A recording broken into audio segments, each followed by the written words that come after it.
Kalau saudara memberikan taburan jejak kehidupan yang takut akan Tuhan, maka anak cucu saudara, keturunan-keturunan saudara juga akan hidup takut akan Tuhan.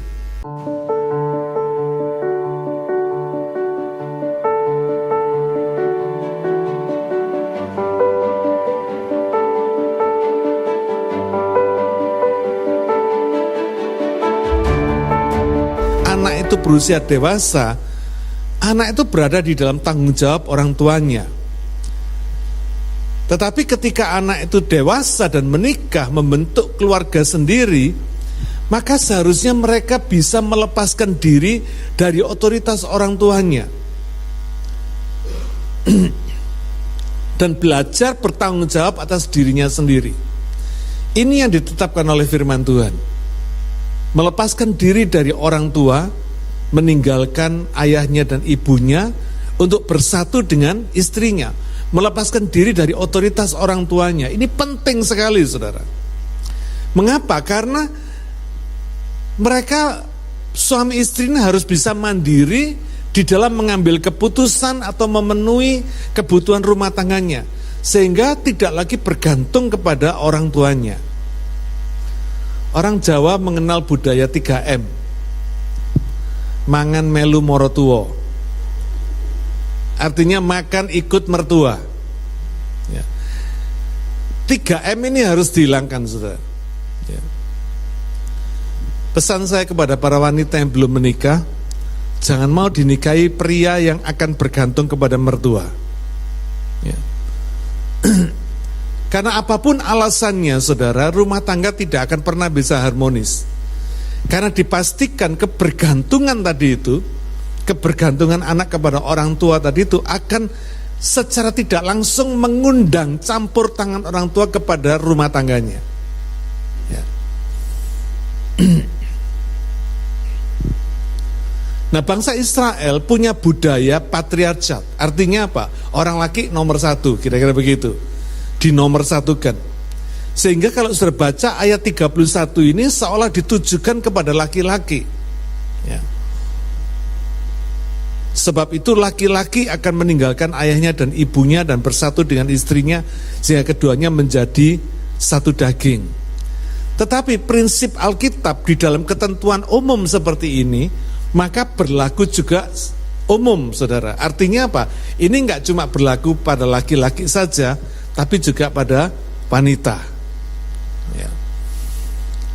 Jadi ayat 31 ini harus dibaca sebagai laki-laki atau wanita harus meninggalkan ayahnya dan ibunya dan bersatu dengan istri atau suaminya, sehingga keduanya menjadi satu daging. Artinya anak yang menikah itu harus bisa meninggalkan otoritas orang tuanya.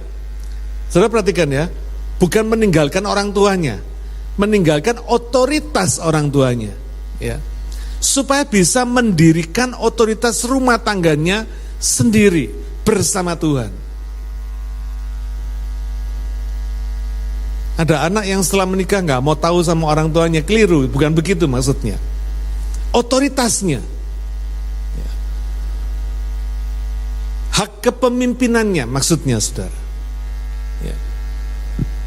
Ketergantungan kepada orang tua itu secara tidak langsung akan menimbulkan undangan campur tangan dari orang tua kepada anaknya, otoritas orang tua, kepemimpinan orang tua kepada anaknya. Padahal suami istri yang menikah harus sudah bisa mandiri di dalam otoritasnya untuk menentukan kehidupannya sendiri, mengambil keputusannya sendiri.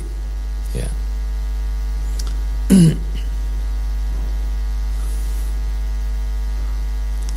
Ini prinsip kemandirian dalam rumah tangga yang ada di dalam keluarga Allah. Nah, sudah jadi rahasia umum, saudara, kadang orang tua itu tidak bisa melepaskan anak-anaknya meskipun mereka sudah menikah. Rasanya nggak tega gitu ya. Bisa dimengerti, kenapa? Karena orang tua itu mengasuh anak sejak dari kecil, saudara. Bahkan ibu melahirkan anaknya, merasakan pahit getirnya, sakitnya melahirkan seorang anak. Jadi kalau dia tidak tega melepaskan anaknya untuk menikah, itu wajar. Amin. Ya.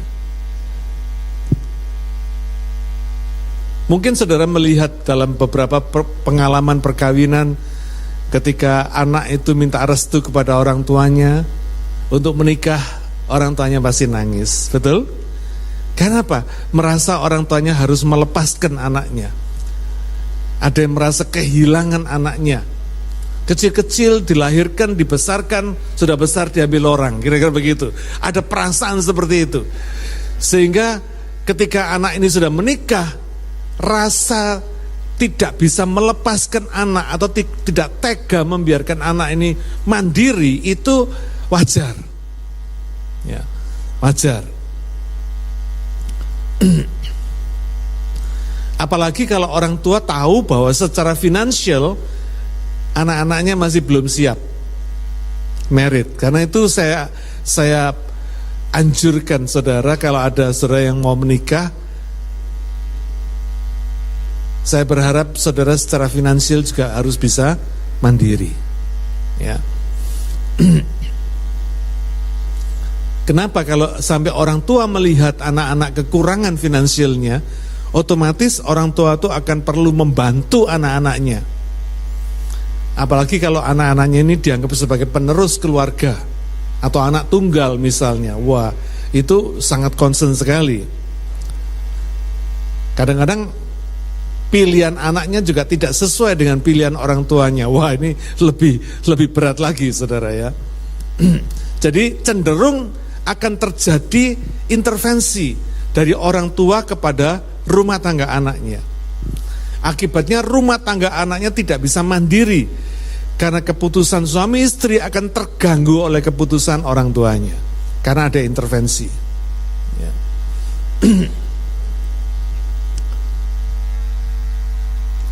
Kemandirian otoritas sebuah rumah tangga baru bisa terbentuk, baru bisa ada kalau tidak ada otoritas lain yang mencampuri rumah tangga tersebut. Saudara ingat ada peribahasa yang berkata kapal tidak boleh ada dua nahkoda, betul? Karena tidak bisa suatu rumah tangga itu dipimpin oleh dua policy atau dua keputusan, dua otoritas. Ya. Selama ada intervensi otoritas di dalam rumah tangga, maka otoritas Allah tidak akan pernah ada di dalam rumah itu. Suami istri tidak akan pernah bisa membangun otoritas Tuhan di dalam rumah tangga mereka.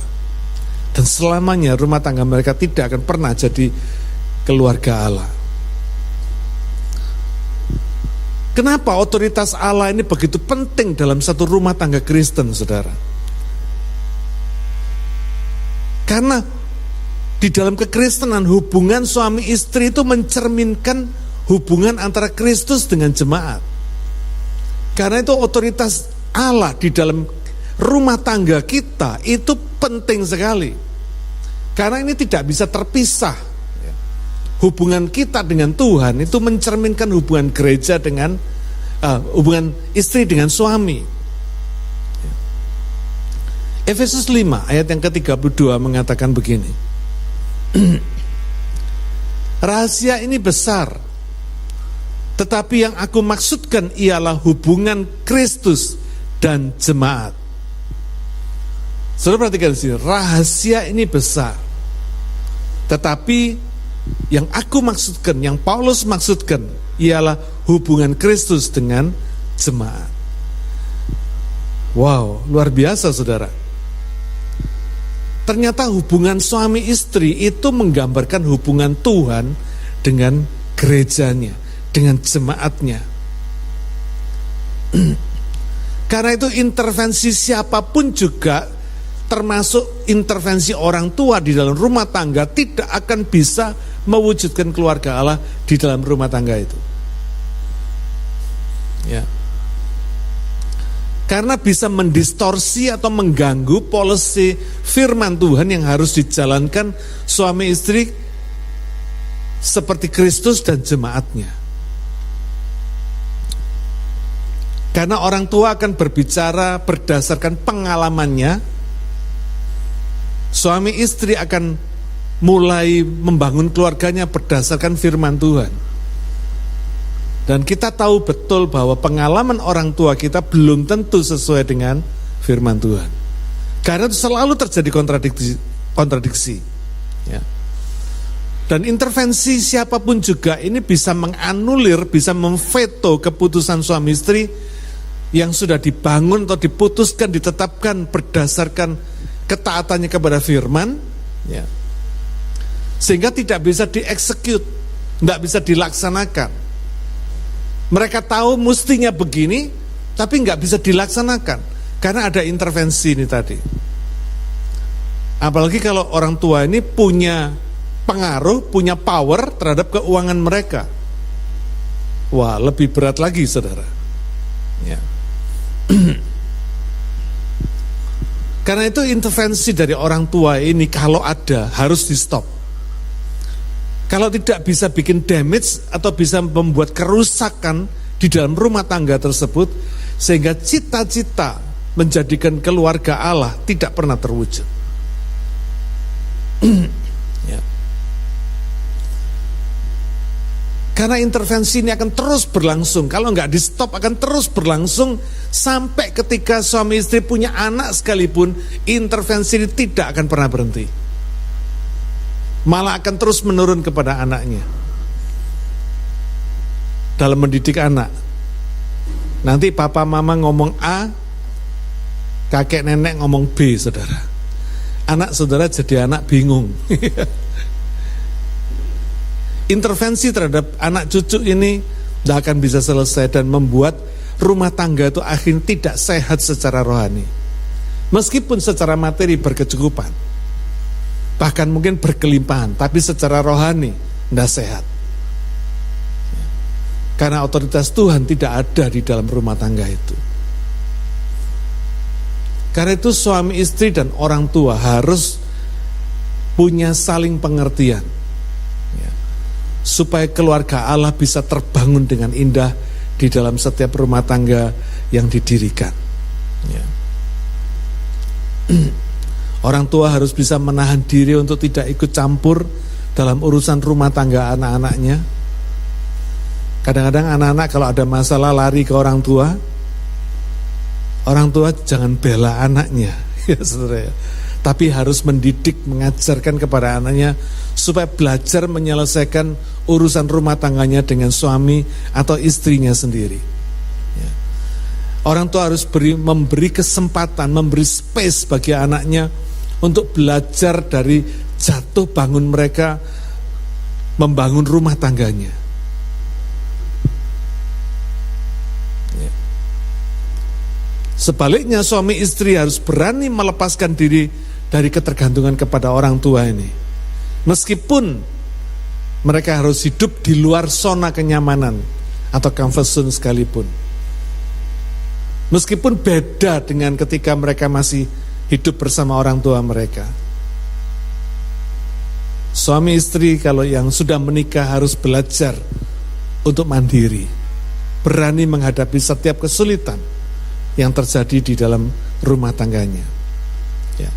Kekurangan finansial tidak boleh dijadikan alasan untuk menyerah lalu mengundang intervensi orang tuanya. Ketika anak lari kepada orang tua itu sama dengan anak itu mengundang intervensi orang tuanya di dalam rumah tangganya. Minta nasihat boleh, tapi tidak boleh pulang ke rumah orang tua. Ya, saudara ya. Ini penting sekali. Ya. Meskipun intervensi orang tua kadang tidak selalu berkonotasi negatif, tetapi pasti membuat suami istri tidak bisa mandiri dan bisa menghalangi cita-cita meningkatkan kualitas rumah tangga Kristen menjadi keluarga Allah. Efesus pasal 5 ayat 33 mengatakan, bagaimanapun juga bagi kamu masing-masing berlaku kasihilah istrimu seperti dirimu sendiri, dan istri hendaklah menghormati suaminya.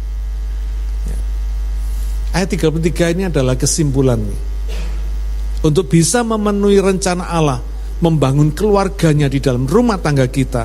Yang pertama, suami harus mengasihi istrinya seperti dirinya sendiri. Istri harus bisa menghormati suaminya seperti menghormati Allah. Anak harus bisa melepaskan diri dari otoritas orang tuanya. Ya. Efesus 5 pasal yang ke-22 sampai 28 berkata demikian. Hai istri, tunduklah kepada suamimu seperti kepada Tuhan.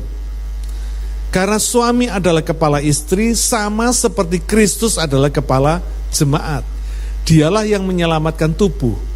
Karena itu sebagaimana jemaat tunduk kepada Kristus, demikian jugalah istri kepada suami dalam segala sesuatu.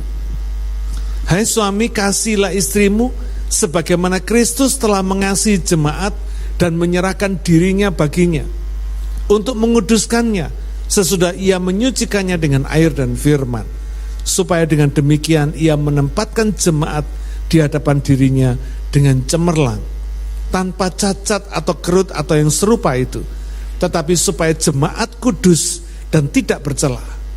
Demikian juga suami harus mengasihi istrinya sama seperti tubuhnya sendiri. Siapa yang mengasihi istrinya, mengasihi dirinya sendiri. Saudara, untuk mendapatkan hormat atau penundukan diri istri,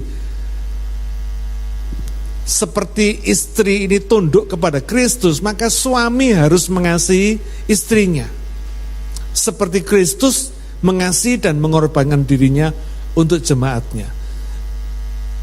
Seperti yang tadi saya katakan, dalam prinsip umum ini selalu bekerja sebaliknya. Kalau suami ingin mengharapkan hormat dan penundukan istri kepada dirinya seperti istri menundukkan diri dan hormat kepada Tuhan, maka suami harus bisa mengasihi istrinya sama seperti Kristus mengasihi jemaatnya.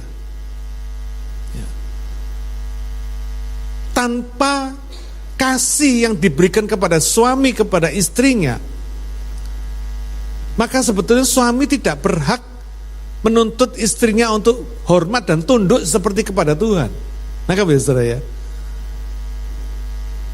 demikian juga sebaliknya, kalau istri tidak taat, tidak hormat kepada suaminya seperti dia hormat dan taat kepada Tuhan, jangan pernah menuntut suaminya mengasihi dirinya seperti Kristus mengasihi jemaatnya. Anggap nggak saudara ya? Ini berlaku timbal balik. Ya. Dalam prinsip umum seperti ini berlaku timbal balik.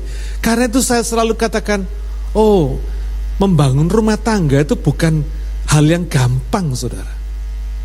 Apalagi membangun rumah tangga keluarga Allah, itu bukan sesuatu yang remeh, saudara. Itu perlu usaha dan kerja keras mati-matian, betul-betul, saudara. Perlu tekad, perlu keberanian, perlu pengorbanan, perlu belajar sungguh-sungguh. Bukan menikah itu bukan taking for granted, bukan. Karena itu dalam bimbingan pernikahan saya selalu tanya, apa motivasi Anda menikah? Pernah nggak saudara tanya suami istri, kamu nikahin saya itu apa tujuannya? Saya pernah tanya sama beberapa orang, beberapa laki-laki. Jawabannya menggelikan. Enak Pak, kalau punya istri itu enak. Ada yang masakin.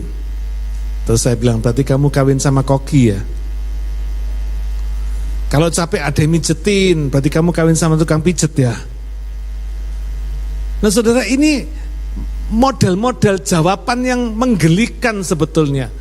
Tetapi sebetulnya tidak secetek itu. Itu cuma jawaban di surface, tip of the iceberg. Tapi sebetulnya ketika saudara menikah, saudara tahu betul apa alasan saudara menikah.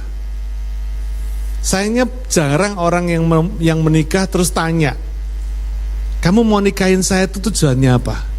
Ada apa? Ada di sini pernah tanya begitu?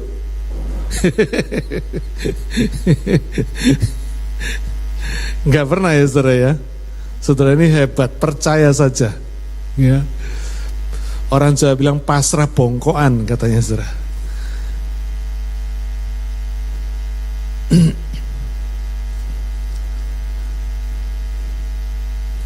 suami mengasihi istrinya seperti Kristus mengasihi jemaatnya.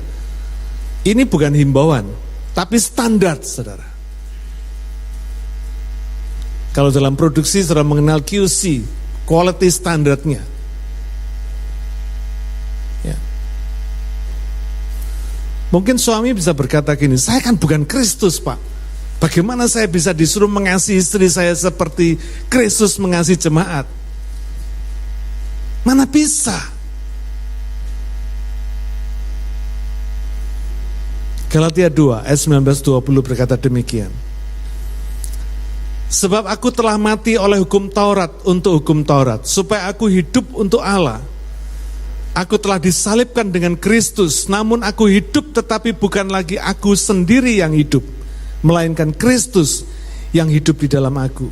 Dan hidupku yang kuhidupi sekarang di dalam daging adalah hidup oleh iman dalam Anak Allah yang telah mengasihi aku dan menyerahkan dirinya untuk aku. Kira-kira ringkasnya begini, saudara. Kalau suami itu hidup untuk Allah, artinya dia bisa menyalibkan dirinya seperti Kristus, gitu ya. Salah satu syarat mengikut Yesus kan menyalibkan diri, pikul salib, ya. Menyalibkan diri kita seperti Kristus. Maka Kristus akan hidup di dalam dirinya.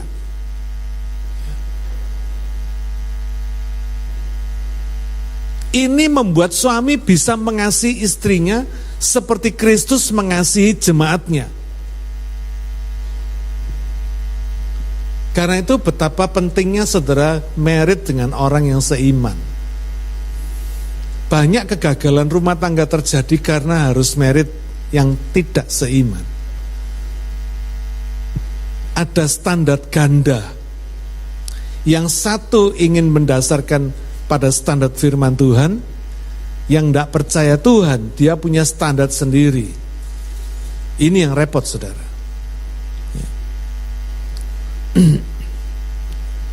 Hanya ketika Kristus itu hidup di dalam hidup suami, karena menyangkal diri, karena pikul salib, bersedia pikul salib seperti Tuhan bersedia pikul salib buat jemaatnya, maka suami baru bisa mengasihi istrinya seperti Kristus mengasihi jemaat.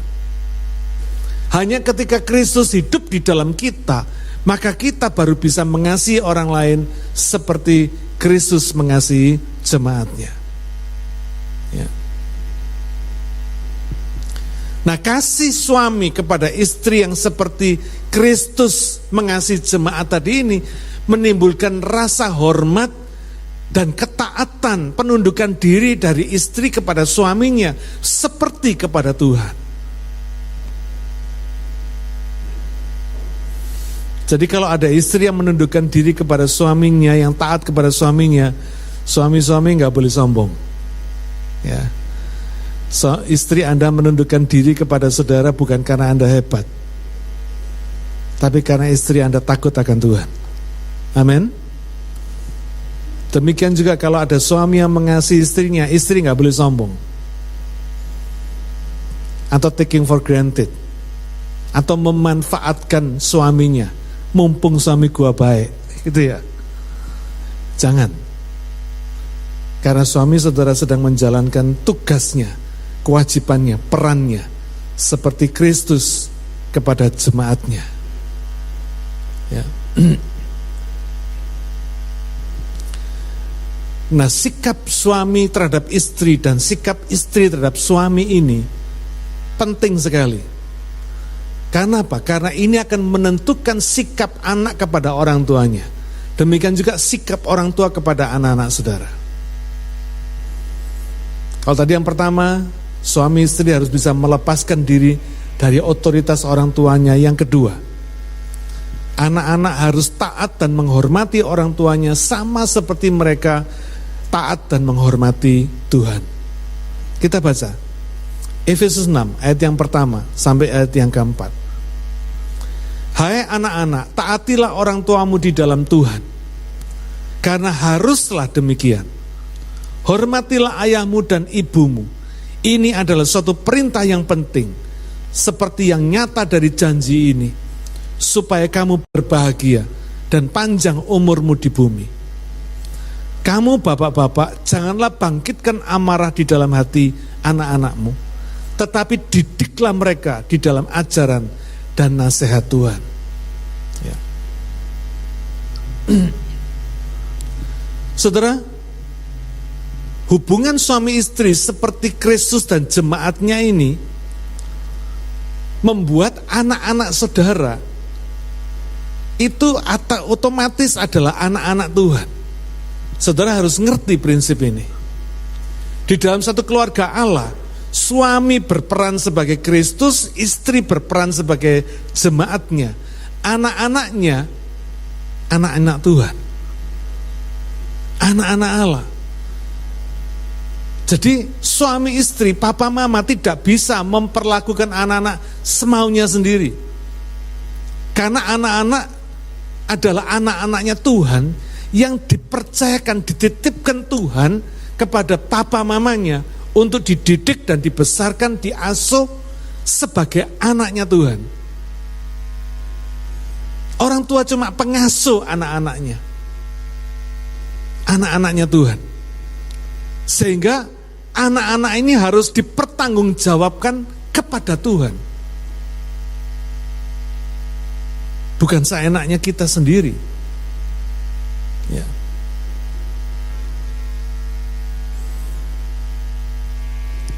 Bagaimana kita bisa mengasuh anak-anak ini untuk takut akan Tuhan, atau mengasuh anak-anak ini sebagai anak-anaknya Tuhan? Nggak ada lain caranya. Papa mama harus memberikan contoh, teladan kehidupan, life example sebagai anak-anaknya Tuhan. Nangkep gak saudara ya? Saudara tidak akan pernah bisa mengajarkan kepada anak-anak saudara sebagai anak-anak Tuhan sebelum papa mama sendiri hidup sebagai anak-anak Tuhan. Nangkep gak? Ya. Jadi orang tua harus bisa memberikan teladan hidup takut akan Tuhan, baru orang tua ini bisa mendidik anak-anaknya untuk hidup takut akan Tuhan.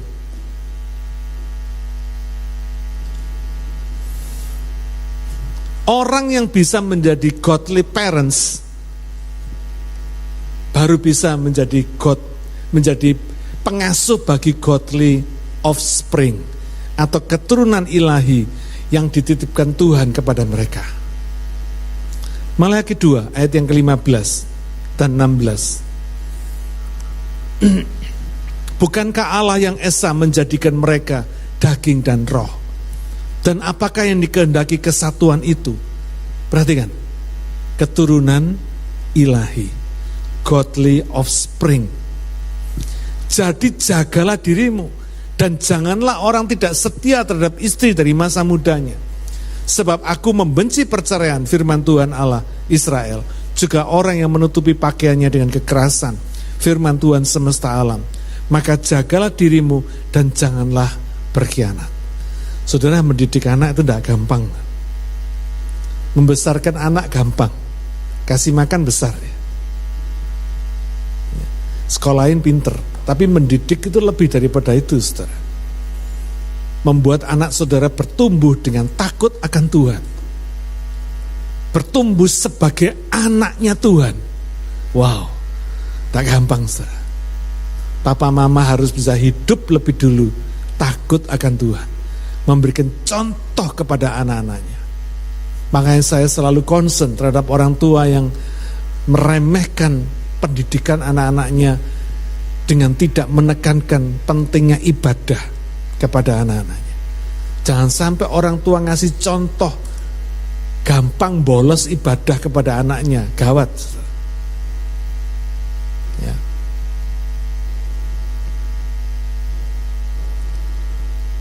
Perkawinan tidak hanya bicara soal dua orang, bukan cuma bicara tentang suami istri aja, tapi bicara tentang generasi godly offspring tadi itu, keturunan ilahi yang Tuhan mau lahirkan melalui suami dan istri, melalui papa mama, melalui orang tua ini.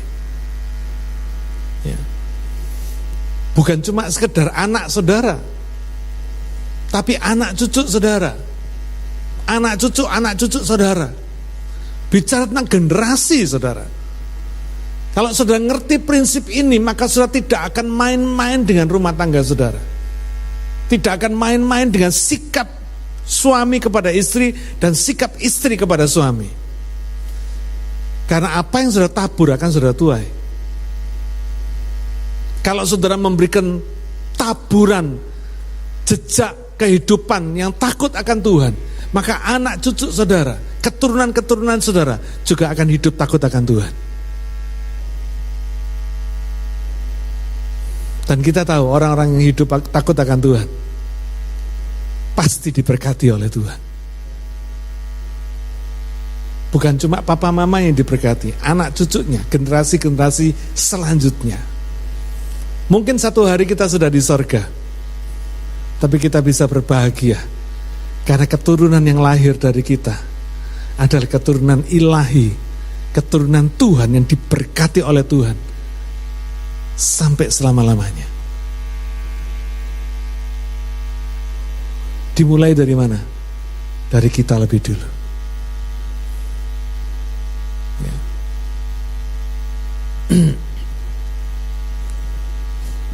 Godly parents menghasilkan godly offspring. Bisa dilakukan oleh godly persons. Jadi kalau saudara tidak pernah bertekad untuk menjadi godly persons, saya khawatir saudara tidak akan pernah melihat indahnya keluarga Allah. Amin. Ya. Ayat yang pertama kalau saudara perhatikan, anak-anak harus taat dan hormat kepada orang tua di dalam Tuhan. Apa maksudnya, saudara? Artinya anak-anak harus taat dan hormat kepada orang tua seperti dia taat dan hormat kepada Tuhan. Terus terang di dalam masa-masa zaman sekarang ini, mungkin saudara juga merasakan dan melihat bahwa standar hormat dan taat anak kepada orang tua itu tidak seperti standar kita dulu. Makin modern satu kehidupan, standarnya makin rendah, saudara. Dulu kita panggil orang tua kita papa, mama, ya toh. Sekarang apalagi anak-anak di barat panggilnya John, Gus. Waduh, saudara. Ini mengerikan, saudara. Ya. Kenapa begitu? Karena ini prinsip yang penting. Katanya perintah ini penting. Bukan sekedar perintah, tapi perintah yang penting. Kenapa? Supaya anak-anak ini hidupnya bahagia dan panjang umurnya di bumi. Saudara nggak perlu cari obat panjang umur atau obat bahagia. Dengan taat dan hormat kepada orang tua seperti saudara taat dan hormat kepada Tuhan, umur saudara pasti panjang. Hidup saudara pasti bahagia, pasti happy. Ketika saudara bisa membahagiakan orang tua saudara, hidup saudara pasti lebih bahagia. Amin. Coba saudara perhatikan, ketika saudara memberi sesuatu kepada seseorang, orang itu pasti happy. Tapi saya percaya ketika saudara memberi sesuatu, saudara lebih happy dari yang diberi. Karena Tuhan memberkati dengan luar biasa, double portion, saudara. Ya. Ini rahasia panjang umur dan kebahagiaan. Ayat yang keempat, ini penting sekali. Ya. Bicara tentang apa? Bapak-bapak, ingat tadi ya prinsipnya, karena ketentuan umum ini berlaku umum. Jadi ayat ini juga termasuk ibu-ibu, kira-kira begitu ya. Bapak-bapak, ibu-ibu, orang tua, jangan bangkitkan amarah di dalam hati anak-anakmu. Banyak orang tanya, gimana sih Pak caranya kok bisa bapak-bapak membangkitkan amarah dalam hati anak-anak? Ini bukan urusan materi, saudara. Dari tadi tidak pernah disinggung materi kan? Jadi ini bicara bukan urusan materi. Bukan karena saudara nggak ngasih duit sama anak, terus anak itu jadi luka hati pada orang tuanya, tidak. Ingat ini, anak-anak kita adalah anak-anaknya siapa? Tuhan. Anak-anaknya Tuhan, ingat ya. anak-anak kita di dalam intuisi hatinya, rohnya, jiwanya, dia berasal dari Tuhan. Sama seperti saudara dan saya berasal dari Tuhan. Amin. Jadi secara intuisi di dalam diri anak-anak kita tuh ngerti mereka itu sebetulnya anak-anaknya Tuhan. Tuhan juga berbicara di dalam hati mereka. Nah, bagaimana bapak ibu ini bisa melukai hati anak-anak mereka? Bisa membangkitkan amarah anak-anak mereka. Kalau bapak ibu ini tidak menunjukkan hidup yang takut akan Tuhan. Kalau orang tua jasmani ini tidak menghormati orang tua ilahinya. Nangkep gak saudara ya? Tidak ada anak yang bersedia melihat orang menyakiti hati orang tuanya. Betul?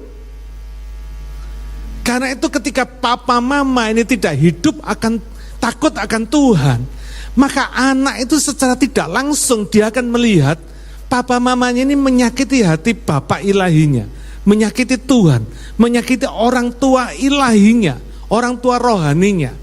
Bayangin itu saudara ya, orang tua jasmaninya menyakiti orang tua rohaninya. Dan kita tahu semua ikatan rohani ini lebih kuat daripada ikatan jasmani. Karena yang jasmani ini cuma sementara, cuma di bumi aja. Ikatan ilahi, ikatan rohani berjalan terus sampai kekal. Karena itu ketika anak ini melihat contoh hidup papa mamanya yang tidak sesuai dengan firman Tuhan, hati mereka secara tidak langsung terluka. Ini yang dimaksud papa mama, orang tua, bapak ibu membangkitkan amarah anaknya. Makanya sehingga apa? Anak ini akan kelak akan melawan orang tuanya. Nangkep gak saudara? Saudara ngerti prinsip ini?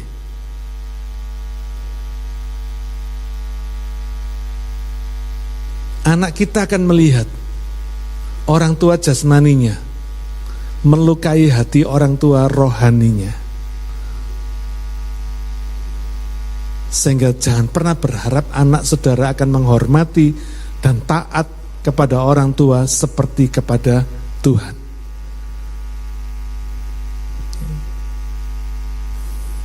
Itu sebabnya dikatakan dalam ayat keempat ini, anak-anak harus dididik di dalam ajaran dan nasihat Tuhan. Artinya orang tua harus hidup sesuai dengan firman Tuhan. Mungkin kita kalah pinter sama anak kita mungkin sudah sarjana, kita bukan sarjana. Tapi bukan itu masalahnya. Karena ini bukan urusan materi, bukan urusan jasmani, ini urusan rohani. Jadi papa mama, ibu-ibu, bapak-bapak jangan pernah minder sama anak saudara. Amin. Saudara diberi otoritas oleh Tuhan untuk memberikan didikan dan nasihat ajaran firman Tuhan. Lakukan aja firman Tuhan dalam hidup saudara. Nanti anak saudara akan terdidik sesuai dengan firman Tuhan. Karena mereka lihat contohnya. Lihat contohnya baru ngerti prinsipnya. Ya.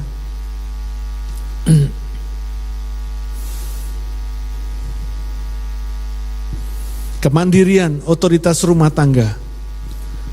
Suami istri meskipun terlepas dari ortu, orang tua jasmaninya, tapi tidak pernah terlepas dari otoritas orang tua rohaninya, yaitu Tuhan.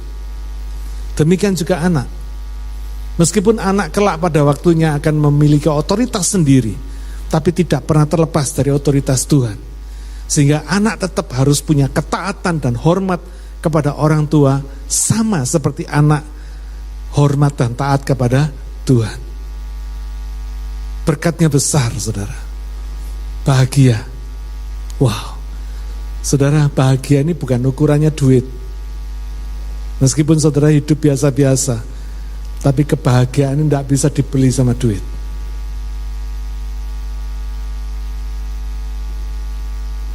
Kalau saudara kerja, saudara akan berbahagia dengan pekerjaan saudara. Saudara berumah tangga, saudara akan berbahagia dengan rumah tangga saudara. Saudara melayani, saudara akan berbahagia dengan pelayanan saudara. Ya. Dan panjang umur.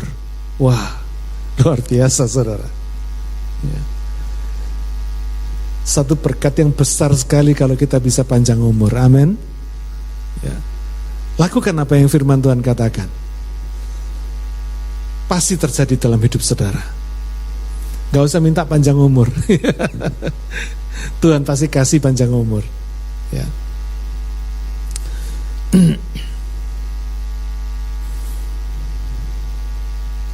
Mari saudara, mari kita bangun dan kita wujudkan keluarga Allah di dalam keluarga kita masing-masing. Amin. Tidak ada kata terlambat kalau kita memulainya sekarang. Udah gak usah lihat yang lalu saudara. Mulai sekarang. Tekad mulai sekarang. Aku mau membangun keluarga Allah. Tidak ada kata yang terlambat. Amin. Mari kita berdoa. Bapa Surgawi, kami mengucap syukur atas-Mu, atas firman-Mu yang pagi hari ini Engkau sampaikan kepada kami. Begitu jelas prinsip kebenaran yang Kau nyatakan, sehingga kami bersyukur kami boleh mengenal-Mu Tuhan dan mengenal kebenaran-Mu. Kami minta Tuhan, terlepas dari segala kekurangan dan kelemahan kami, apa yang kami lakukan di masa yang lalu yang mungkin tidak sesuai dengan kehendak Tuhan, tapi kami percaya Engkau mau bersedia menolong kami. Mulai sekarang kami akan membangun rumah tangga kami sendiri sebagai keluarga Allah. Bukan cuma jadi rumah tangga ideal, bukan cuma jadi rumah tangga Kristen, tapi rumah tangga yang merupakan keluarga Allah, di mana Tuhan Allah yang memiliki kehidupan rumah tangga kami, kehidupan keluarga kami, suami istri dan anak-anak kami, orang tua kami. Tuhan, terima kasih. Meteraikan firman-Mu di dalam hati kami semua, supaya kami bisa melakukannya dalam hidup kami sehari-hari. Di dalam nama Tuhan Yesus kami berdoa. Amin. Tuhan memberkati saudara.